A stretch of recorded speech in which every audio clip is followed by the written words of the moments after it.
In today's video, I'm going to teach you how to clone a ticket or issue in Jira, providing a step-by-step guide to ensure you can easily replicate tasks as needed.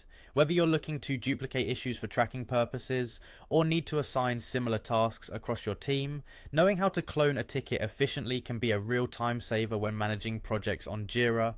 Let's dive in and get started. First, open your Jira homepage. This is where you'll be able to view your dashboard and get an overview of everything you're working on. From here, we need to navigate to the specific project you want to work with.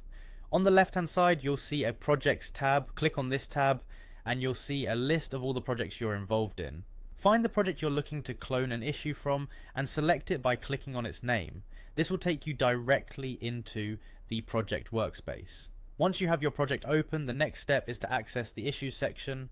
Look for the issues link, typically located in the project menu. Clicking on this will bring up a list of all issues currently associated with your selected project.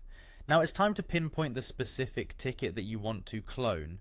You can either scroll through the list or use the search bar to find an issue by key attributes like ID or summary. Now once you've located the issue that you need to clone, direct your attention to the menu options of this ticket. You should see three dots, also known as ellipsis, usually found at the top right corner of the ticket interface. Clicking on these dots will give you a drop-down menu. Scan through it carefully. You're looking for an option labeled Clone. Select this option. Upon selecting the clone option, a dialog window will pop up, prompting you to fill out a few key details necessary for the new ticket. Generally, you'll need to provide a summary, specify an assignee, and identify a reporter.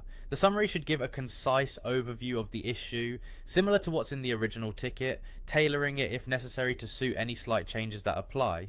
The assignee is the person responsible for handling this cloned issue, and the reporter is typically who flagged or noted the task need.